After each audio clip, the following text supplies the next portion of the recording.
Lukas 5 ayat 1-11. Penjala ikan menjadi penjala manusia. Pada suatu kali Yesus berdiri di pantai danau Genesaret.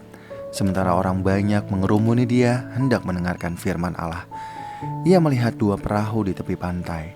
Nelayan-nelayan itu telah turun dan sedang membasuh jalannya. Ia naik ke dalam salah satu perahu itu, yaitu perahu Simon, dan menyuruh dia mendorong perahunya sedikit jauh dari pantai. Lalu ia duduk dan mengajar orang banyak dari atas perahu. Setelah selesai berbicara, ia berkata kepada Simon, "Bertolaklah ke tempat yang dalam dan tebarkanlah jalamu untuk menangkap ikan."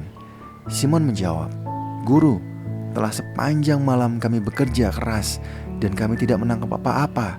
Tapi karena perkataanmu itu, aku akan menebarkan jala juga."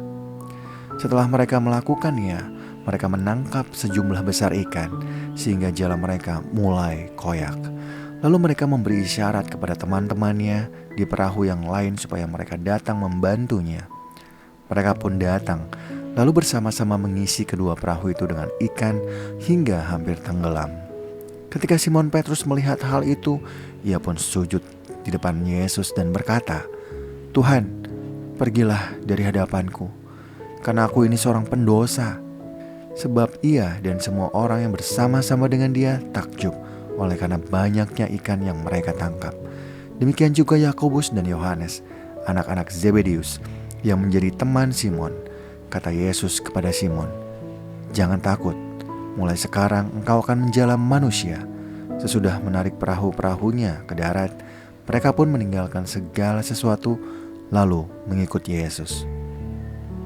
Lukas 5 ayat 12-16. Yesus menyembuhkan seorang yang sakit kusta. Pada suatu kali Yesus berada dalam sebuah kota. Di situ ada seorang yang penuh kusta. Ketika ia melihat Yesus, tersungkurlah ia dan memohon, "Tuan, jika Tuan mau, Tuan dapat mentahirkan aku." Lalu Yesus mengulurkan tangannya, menyentuh orang itu dan berkata, "Aku mau, jadilah engkau tahir." Seketika itu juga lenyaplah penyakit kustanya. Yesus melarang orang itu memberitahukannya kepada siapapun juga dan berkata, "Pergilah, perlihatkanlah dirimu kepada imam dan persembahkanlah untuk penyucianmu persembahan seperti yang diperintahkan Musa sebagai bukti bagi mereka." Tetapi kabar tentang Yesus makin jauh tersebar dan datanglah orang banyak berbondong-bondong kepadanya untuk mendengar dia dan untuk disembuhkan dari penyakit mereka. Akan tetapi ia mengundurkan diri ke tempat-tempat yang terpencil dan berdoa. Lukas 5 ayat 17-26. Orang lumpuh disembuhkan. Pada suatu hari ketika Yesus mengajar, ada beberapa orang Farisi dan ahli Taurat duduk mendengarkannya. Mereka datang dari semua desa di Galilea dan Yudea dan dari Yerusalem. Kuasa Tuhan menyertai dia, sehingga ia dapat menyembuhkan orang sakit. Lalu datanglah beberapa orang mengusung seorang lumpuh di atas tempat tidur. Mereka berusaha membawa dia masuk dan meletakkannya di hadapan Yesus. Karena mereka tidak dapat membawanya masuk berhubung dengan banyaknya orang di situ, naiklah mereka ke atap rumah, lalu membongkar atap itu dan menurunkan orang itu dengan tempat tidurnya ke tengah-tengah orang banyak tepat di depan Yesus.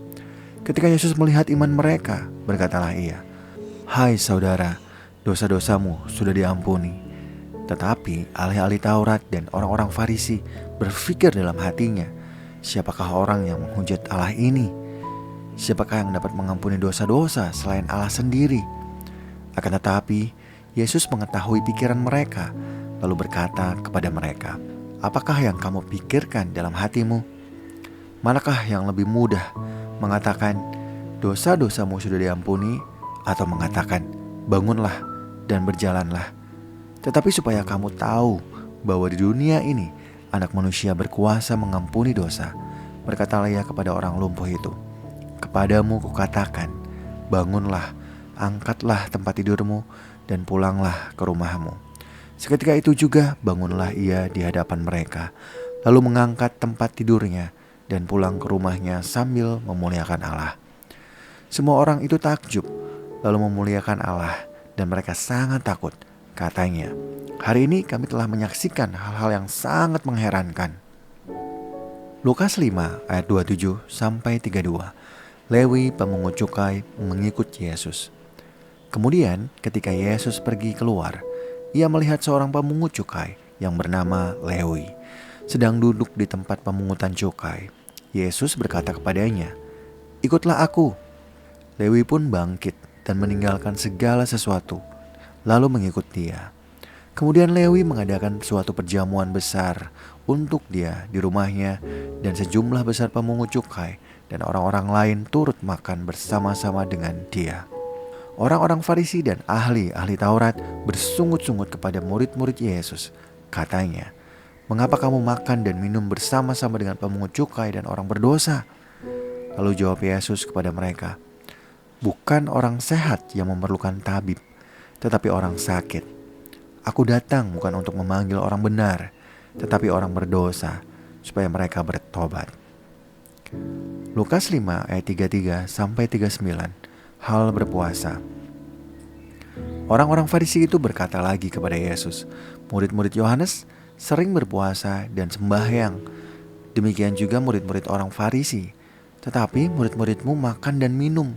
Jawab Yesus kepada mereka, "Dapatkah sahabat mempelai laki-laki disuruh berpuasa pada waktu mempelai itu bersama mereka? Tetapi akan datang waktunya apabila mempelai itu diambil dari mereka. Pada waktu itulah mereka akan berpuasa." Ia menyampaikan juga suatu perumpamaan kepada mereka. Tidak seorang pun mengoyakkan secari kain dari baju yang baru untuk menambalkannya pada baju yang tua. Jika demikian, yang baru itu juga akan koyak, dan pada yang tua itu tidak akan cocok kain penambal yang dikoyakkan dari yang baru itu. Demikian juga tidak seorang pun menuang anggur yang baru ke dalam kantong kulit yang tua, karena jika demikian, anggur yang baru itu akan mengoyakkan kantong itu, dan anggur itu akan terbuang, dan kantong itu pun hancur. Tetapi anggur yang baru disimpan dalam kantong yang baru pula. Tidak seorang pun yang telah minum anggur tua ingin minum anggur yang baru, sebab ia akan berkata, anggur yang tua itu baik.